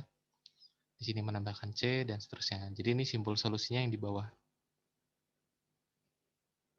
Oke, itu tadi yang BFS. Nah, ini yang DFS. Kalau DFS itu dia ke dalam dulu. Jadi dari 0, terus dia ditambahkan satu karakter jadi 1, terus ditambahkan satu lagi jadi 2 karakter. Oh, jadi 3 ya. Kan awalnya kan tambah ini jadi 1. Oh, harusnya ada 3 tingkatan ya tadi ya. Oh ya, di sini masih kurang nih, harusnya ada ke bawahnya lagi. Nah, ini untuk yang DFS. Jadi dia ke bawah, dari A jadi AB, ABC. Oh, ini harusnya setelah ABC ini kemana dia? Dia balik ke atas, dari AB. Oh, sebentar. Ini kalau ke atas, AB kan udah nggak ada kemungkinan jalur lagi ya. Berarti dia ke atas lagi ke A. Berarti dari A ke sini jadi AC, terus AC ke bawah sini ya. ACB gitu ya. Karena langkah yang memungkinkan tinggal menambahkan B. Terus dia kembali lagi ke atas, tidak ada jalur yang memungkinkan lagi, langkah yang memungkinkan, dia kembali ke sini. Terus ke B dan seterusnya ya. Akhirnya ke sini nih. Nah, jadi dari sini ke bawah sini, terus dia kembali ke sini, ke bawah, terus ke atas lagi kembali, terus ke bawah ke B dan seterusnya. Nah, itu yang DFS seperti itu. Nah, jadi itu nanti bisa dievaluasi terkait perbandingan antara BFS dengan DFS. Jadi ada beberapa aspek yang diperhatikan, yaitu terkait yang pertama adalah completeness. Jadi apakah menjamin ditemukannya solusi jika memang ada. Solusinya itu bisa terkait pencarian atau terkait mana yang paling optimal gitu. Atau penentuan ini tadi apa? Kalau ini solusi permutasi ya kalau ini ya. Nah, itu yang completeness. Terus yang kedua terkait optimality, apakah dia menjamin ada solusinya optimal gitu ya, dengan biaya atau lintasan yang terkecil gitu ya. Terus yang ketiga kompleksitas waktu, yang keempat kompleksitas ruang. Nah, kompleksitas waktu dan ruang itu diukur dengan banyaknya ini tadi ya, percabangannya. Ini tadi yang berkaitan dengan BFS. Nah, kalau yang berkaitan dengan DFS itu yang terkait kedalaman. Nah, nanti tentunya akan ada M, ya. M itu batasan kedalaman maksimumnya ya. Tapi sebenarnya bisa sampai tak hingga kalau dia tidak ditentukan M-nya berapa gitu. Jadi apalagi kalau yang DFS ketika misalkan permasalahan tentang pencarian gitu ya, pencarian pencarian simpul gitu. Seandainya dia menggunakan DFS, dia menelusuri sampai dalam, dan dia tidak ditemukan di situ, nah dia akan terus sampai menuju tak hingga. Jadi dia tidak bisa kembali karena memang tidak dibatasi nilai M-nya. Nah, jadi kalau untuk yang DFS, ya kalau misalkan dia tidak dibatasi nilai M-nya, dia bisa sampai ini tak hingga. Jadi sebaiknya kalau DFS dikasih batasan nilai M maksimumnya berapa. Oke, nah ini contoh-contohnya misalkan terkait permainan puzzle ya, yang di slide seperti ini. Ya ini kalian pernah ya, tahu ya, permainan yang seperti ini. Jadi dari susunan awal yang seperti di A ini, tujuannya mendapatkan susunan akhir yang seperti ini. Nah, sehingga kemungkinan langkahnya itu kan memindahkan apakah dinaikkan ke atas ya, berarti 5-nya ini dikeataskan, atau kalau down ini berarti 1-nya diturunkan, kalau left ini berarti left ini berarti bergeraknya ke kiri ya, berarti 8-nya yang digeser ke kiri ini ya harusnya. Coba. Oh, left itu maksudnya ini, kosongnya ini bergeraknya ke kiri. Yang kita acuannya dari kotak kosongnya ya. Kotak kosongnya bergeraknya ke kiri, berarti kan dengan cara menggeser si 4-nya ini ke kanan gitu ya. Oke, berarti acuannya kotak kosongnya kalau gitu. Nah, jadi kemungkinannya seperti ini. Dan ini tentunya ini graf yang dinamis, karena kan kita tidak tahu graf keseluruhannya seperti apa. Jadi dibentuknya, simpul-simpulnya ini dibentuknya pada saat proses pencarian. Jadi kalau ini kita coba cari dengan cara membuat kotak kosongnya ke atas, nanti jadinya seperti ini. Terus selanjutnya gimana kalau sudah sampai di state ini, dalam kondisi ini, ternyata kita pilih left lagi. Jadi kotak kosongnya kita buat supaya jadi di kiri, sehingga jadinya seperti ini, dan seterusnya. Dan ini prosesnya juga bisa dengan dua tadi ya, bisa BFS, bisa DFS. Nah ini kalau yang BFS, jadi kita coba kemungkinannya. Pertama dari simpul yang ini, kalau misalnya dia digeser ke mana ini? Ke kiri ya, dia jadi seperti ini. Ini kalau digeser ke atas, ini digeser ke kanan. Nah di sini dia ada langkah yang tidak memungkinkan. Kalau dia kotak kosongnya digeser ke bawah, karena tidak bisa ya. Nah, jadi di sini percabangannya dia cuma ada 3. Nah, gitu. Dan seterusnya ya, ini untuk yang BFS seperti ini. Jadi dibuat dulu kemungkinannya dalam satu tingkatan percabangannya gitu ya. Terus kita lanjut ke yang berikutnya. Pilih salah satu simpul yang terkecil, terus kita cabangkan lagi. Nah, ini kebetulan kalau misalkan kotak birunya ini kita pindahkan ke atas, dia jadinya ini kan. Tapi kalau dia pindahkan ke bawah tidak mungkin gitu ya. Kalau dipindahkan ke kiri juga tidak mungkin. Dan kenapa kalau dipindahkan ke kanan tidak dilakukan? Ya karena kalau itu dilakukan akan sama dengan kondisi yang di sini. Nah, jadi kita acuannya ini ya kondisinya itu tidak sama dengan yang sebelumnya tadi gitu ya. Jadi belum pernah dikunjungi ya artinya. Belum pernah dilakukan kondisi ini. Gitu ya. Nah, ini terkait beberapa sifatnya. Jadi kalau untuk yang BFS itu dia akan bisa ditemukan solusinya selama nilai B-nya itu terbatas. Jadi percabangannya ini terbatas. Kalau misalkan percabangannya ini sampai bisa tak hingga ya bisa jadi ya tidak sampai berhingga. Jadi ya sampai tak hingga terus. Bisa jadi seperti itu. Jadi nilai B-nya harus berhingga. Terus optimalnya itu bisa dilakukan bisa didapatkan kalau misalkan setiap langkahnya ini memiliki cost yang sama gitu ya. Antara langkah yang di sini atau yang di sini. Di setiap iterasinya juga. Ini nanti kalau dikaitkan dengan biaya. Terus kalau kompleksitas waktunya seperti ini, B pangkat D, di mana B itu tadi banyaknya percabangannya, kalau D itu terkait kedalamannya. Nah, jadi sampai kedalaman berapa gitu ya. Apakah bisa dibatasi juga atau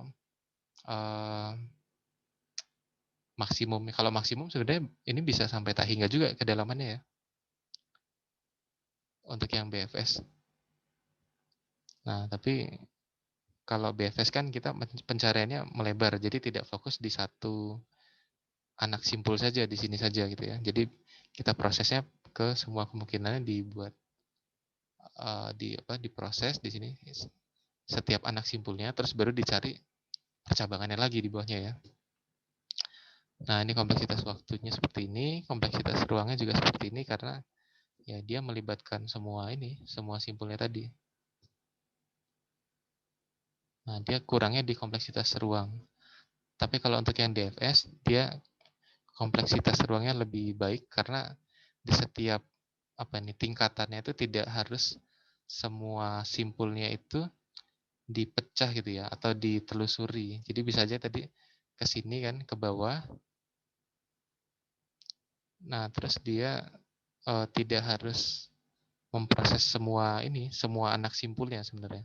Kalau misalkan yang dicari itu sudah dapat, ya dia langsung nggak perlu memproses memecah lagi ya di sini ya. Jadi lebih baik dari segi kompleksitas ruang gitu ya. Jadi tidak membutuhkan memori yang lebih banyak untuk yang DFS.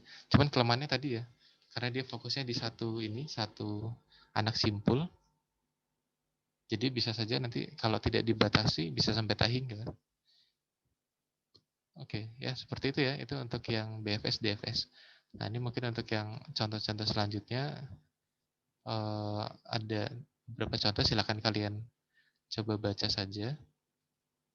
Nanti di minggu depan kita akan bahas terkait backtracking ya, lebih spesifik. Nah, ini ada contoh di beberapa permainan ya. Oke, ada puzzle, tic-tac-toe, sudoku, ada catur juga ya. Nah, ini dan lainnya. Ada labirin ya. Dan seterusnya. Nanti silakan kalian coba cari. Intinya itu tadi ya, BFS sama DFS dulu.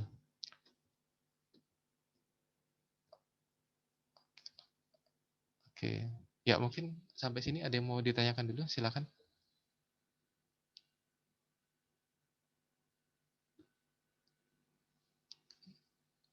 Nah, ini kalau yang ini lebih lanjut dari DFS ya, tapi dia dibatasi kedalamannya.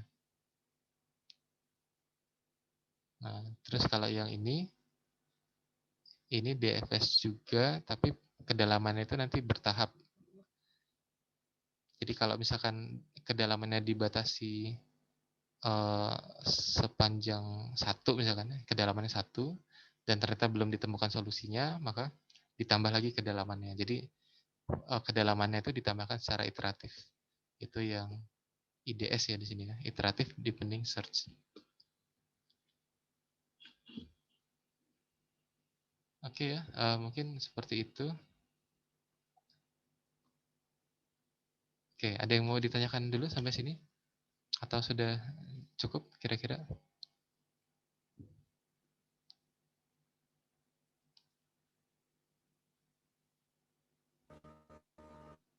Gimana? Cukup Pak menurut saya Pak. Cukup ya? Sudah cukup Pak kalau dari saya. Oke. Ini kalian masih ada nggak atau sudah pada ini? Oke, ya udah. Mungkin supaya tidak terlalu malam ya, mungkin materinya cukup sampai sini saja. Silakan nanti kalian coba-coba lagi ya untuk BFS dan DFS-nya dengan graf yang berbeda gitu, atau dengan contoh problem yang berbeda tadi ya. Tadi kan ada beberapa permainan ya tadi. Oke, mungkin silakan kameranya dinyalakan dulu. Saya coba ini screenshot ya.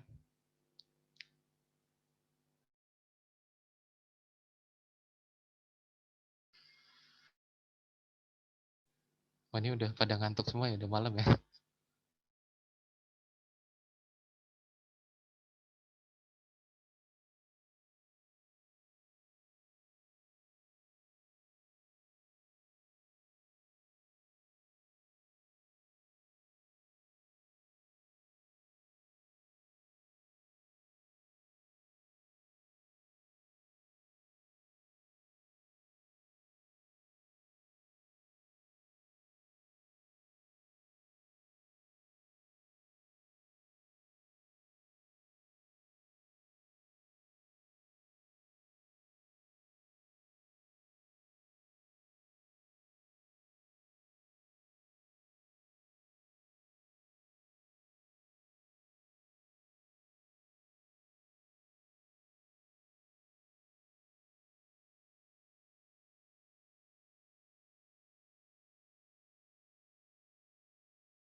Oke, sudah. Oke, baik. Kalau sudah cukup, mungkin kita lanjutkan lagi minggu depan ya. Ya, gimana? Ada yang mau ditanyakan? Stik masih yang Propstat tugas kemarin. Propstat. Oh, gimana? Tugas kemarin itu nomor 1 untuk yang kelompok saya cari gitu ya. Idealnya Z1-nya itu hasilnya minus, Pak. Jadi minusnya apa ya? Minus 10. Jadi kan dari tabel maksimal 3,49 kan. Jadi agak bingung itu kita salah hitung atau emang salah nilai Z-nya ya. Salah satu Z-nya. Kalau di tabelnya ini ya maksimalnya cuma berapa? 3, berapa tadi? 49. Oh, minus iya. 3,49. Mungkin itu saya ngambil angkanya terlalu ini, jadi nilai Z-nya sangat kecil gitu ya. Sangat apa ya? Kecil ya berarti ya? Iya, sangat kecil. Oke. Atau ini tuh saya enggak kok sebenarnya minus 10. Kamu berapa dapatnya? Buat Z1-nya saya nomor 1 kan? Itu nomor berapa? Nomor 1. Kalau nomor 1 saya ketemunya min 0,15. Nah, itu beda-beda tuh. 0,15. Beda-beda ya? Oh, ini ada yang juga dapat min 10 ya? Atau gini, kalau misalkan dapatnya sangat kecil, berarti kan dia itu sama aja menuju 0 ya nilainya ya. Berarti kalau menuju 0 ya buat aja kesimpulannya bahwa nilai peluangnya itu mendekati 0. Jadi kalau mendekati 0 ya hampir 0 berarti ya. Gitu aja. Karena itu kalau tabelnya diteruskan itu sebenarnya ya semakin menuju 0 juga. Kalau dia minus gitu ya. Nilai peluangnya sangat kecil berarti ya. Oh iya. Oke. Oh ini ya. Ini masih minggu depan kan sebenarnya? Iya. Oke. Oke, terima kasih Pak. Ya. Oke, mungkin sudah cukup ya. Nah, silakan kalian lanjutkan lagi. Nanti kita ketemu lagi minggu depan. Oke, saya akhiri. Selamat malam semuanya. Malam Pak. Malam Pak. Makasih Pak. Makasih Pak. Malam Pak. Makasih Pak. Malam Pak. Terima kasih Pak.